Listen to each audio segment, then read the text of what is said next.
Bismillahirrahmanirrahim. Allahumma salli ala Muhammad wa alihi tayyibin at-tahirin al-ma'sumin. En nombre de Dios, el clementísimo, el misericordiosísimo. Alabanza es para Dios, el Señor del universo, y las bendiciones y la paz para todos los mensajeros y profetas y todos sus seguidores a lo largo de la historia, especialmente el profeta Muhammad y su familia purificada. Inshallah, Dios quiera seamos de sus seguidores. Estábamos viendo el tema del monoteísmo, habíamos llegado al monoteísmo en la forma de gobierno, y ahora que restaba ver dos otras formas de monoteísmo: el monoteísmo en la obediencia y en la adoración.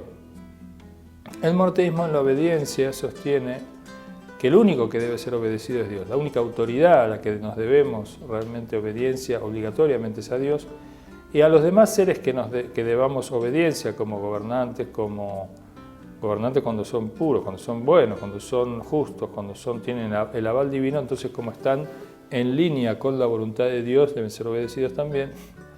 O el caso de los padres, por ejemplo, también, siempre y cuando no desobedezcan a Dios, lo mismo para los gobernantes. Y el caso de maestros y mayores, etcétera, toda persona que tiene algún tipo de autoridad, siempre y cuando no desobedezca a Dios y no desautoriza a Dios, nosotros debemos y tenemos obligación de obedecerles. De modo que la obediencia, en el Corán decimos: solamente a ti te adoramos y solamente de ti esperamos ayuda. Ese solamente a ti te adoramos es también, en el concepto de adoración está incluido el tema de la obediencia. Digamos, nosotros esa condición de obedientes es un principio monoteísta, es una obligación, y hace a realmente llevar a cabo una vida en armonía con Dios. Después está el monoteísmo en la adoración. La adoración, o por adoración, se entiende, digamos, un estado de humildad, de reconocimiento del engrandecimiento del adorado y de la pequeñez y la dependencia de uno con relación al adorado. Y esta humildad y esta humillación ante Él, por ser justamente Dios, dueño de todas las perfecciones, únicamente es a Él a quien nosotros adoramos. No podemos adorar a otro ser. Y nuestra adoración es única y exclusiva hacia Dios. Y nuestras, muestras de humildad a aquellos que están vinculados con el aval de Dios y aquello que satisface a Dios también es una obligación, digamos, la no rebeldía, etc. Pero únicamente con aquellos que están en armonía con Dios, o bien, si no están avalados por Dios, al menos y tienen algún tipo de autoridad, en tanto y cuanto no desobedezcan a Dios, pueden ser, digamos, obedecidos, pero siempre, obviamente, la prioridad la tienen aquellos que, en un caso de conflicto de intereses, la tienen aquellos que realmente tienen el aval de Dios y satisface a Dios su obediencia. De modo que esta es una obligación humana, digamos, responder a Dios, quien nos está dando la vida, el sustento, quien nos mantiene, a quien pertenece nuestra vida y la del mundo. De modo que es lógico y sensato que nosotros debamos la adoración exclusiva a Él. En el caso de los ídolos y la adoración a los ídolos, en tanto y cuanto esta adoración era una expresión, digamos, de sometimiento y de subordinación a quienes no tenían ningún aval de Dios y que eran meras construcciones humanas e ilusorias en relación a la condición de intercesores o intermediarios con Dios, en el Islam eso está prohibido. Si alguien sostiene, por ejemplo, que, pero a veces tenemos, por ejemplo, la prosternación es la forma máxima de expresión de la humillación ante Dios o de la humildad ante Dios, pero tenemos que, por ejemplo, los hijos de Jacob se prosternaron ante José y Jacob mismo también. O, por ejemplo, los ángeles se prosternan ante Adán. Entonces, ¿cómo es? ¿No habíamos dicho que únicamente ante Dios uno debía demostrar esa humildad y demás?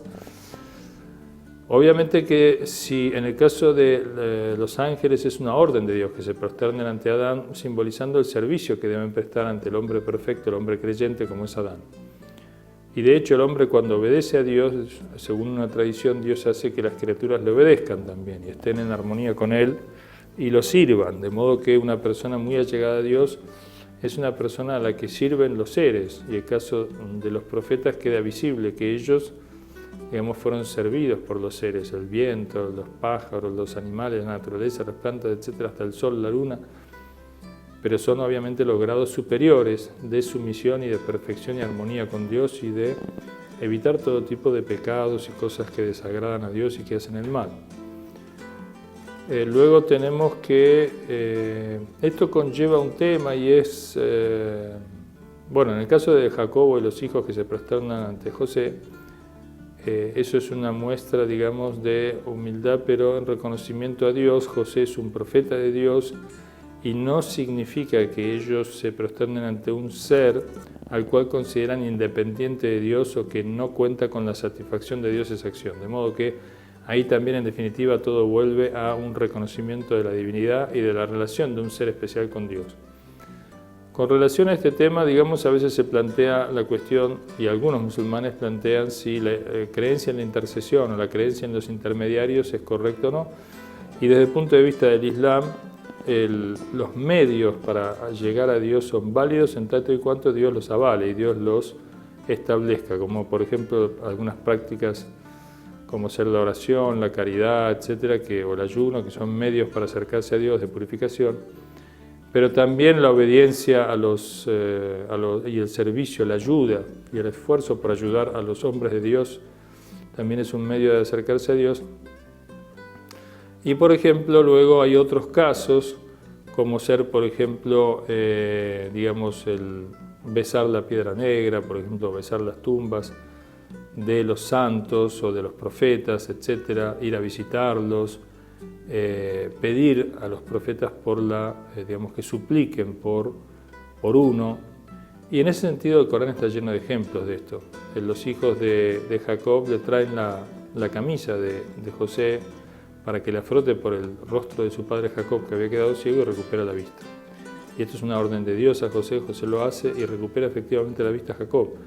Por lo tanto, desde el punto de vista de algunos musulmanes que equivocadamente creen que nada más se debe pedir a Dios y a ningún intermediario ni ningún medio, y toda súplica debe ser nada más que a Dios, nosotros decimos que de acuerdo al Corán, hay algunos seres y algunas instancias que son permitidas como intermediarios, pero porque tienen el aval de Dios y de ninguna manera se los considera independientes de la voluntad de Dios, en cuyo caso sí sería una forma de idolatría. De modo que el Corán también dice, por ejemplo, los hijos de Jacob le pidieron al padre que pida perdón por ellos. El Corán dice, si hubieran venido a ti, hubieran pedido perdón a Dios y a su mensajero, hubieran encontrado a Dios muy perdonador, muy misericordioso. De modo que esta es una orden divina. Y en tanto tal, no salimos del monoteísmo y estamos dentro del monoteísmo, lo mismo que el caso de la intercesión. Los pedidos de intercesión, el Corán dice, no os pido recompensa, profeta, no pidas recompensa, no pido recompensa por mi misión, salvo el amor a mi familia, con lo cual todo vínculo y toda relación afectiva y toda relación de cercanía, de intimidad, de obediencia, de ayuda de nuestra parte a la familia del profeta y de muestra de amor es un caso de acercamiento a Dios por orden de Dios. De modo que de estas formas vemos que, por supuesto, que hay intermediarios.